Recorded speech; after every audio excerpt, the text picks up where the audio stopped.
Yo, what guys? We're getting ready for UFC 183. Anderson Silva versus Nick Diaz is going to be a hell of a fight. And this vlog is going to be usually MMA related.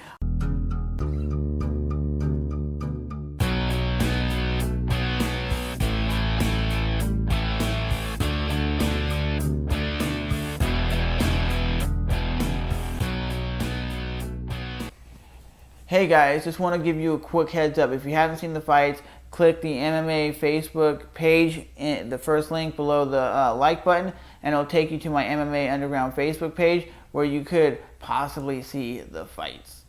I'm going to the sports bar and we're gonna get it popping. Hopefully it's not as popping as it was last UFC because that thing was just packed.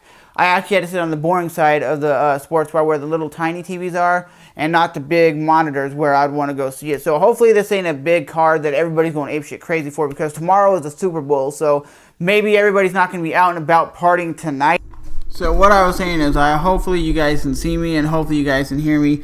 And hopefully Anderson Silva versus Nick Diaz is a great fight. And hopefully Nick Diaz comes out on top because I'm a big Nick Diaz fan and Anderson Silva fan. But hopefully this is a badass fight. Let's get ready to rumble.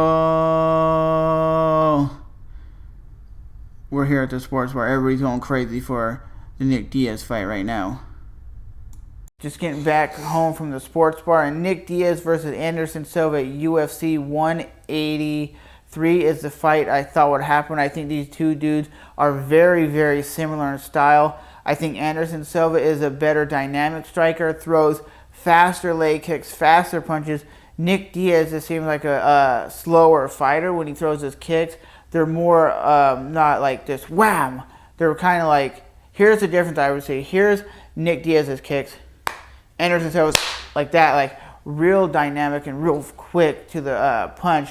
But Nick Diaz threw more leg kicks in this fight than he did Anderson Silva. And one thing I thought was really funny was when Nick Diaz laid down in the middle of the octagon and was laying there. It was like, come on. They were really taunting each other because both of these fighters are known for taunting, and that's just the way Nick Diaz is. Anderson Silva is known for doing the bobbing and weaving and dancing and telling his opponents to come on, and Nick Diaz is known for trash talking and always coming forward. So that is the thing. I think a lot of people, especially in the sports bar, were going for Anderson Silva, were underestimating Nick Diaz. They thought Nick Diaz would be knocked out in like the first round.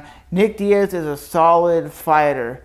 Yes, he lost 3 of his last fights out of the fights he had because he came into the UFC 11-0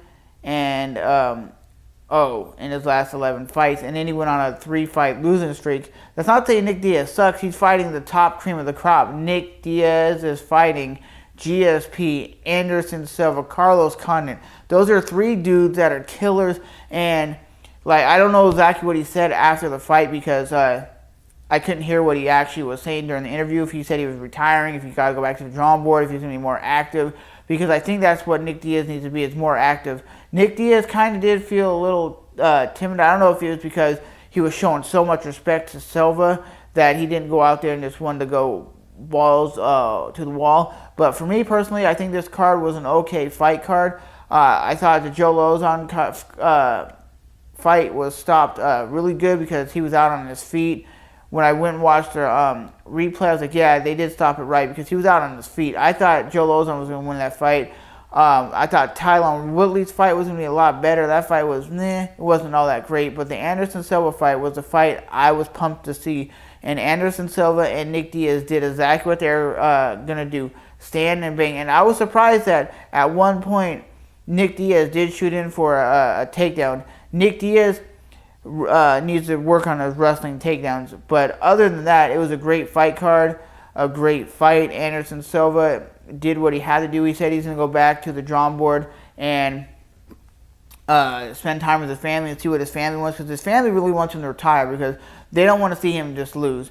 And like Anderson Silva says, it's his life. He loves fighting. He's been doing it for the last 20 years. You can't really tell somebody, hey, dude, you got to quit. We don't want you to keep doing this. You got to let him do what he's got to do because that's up to Anderson. It's not up to his family.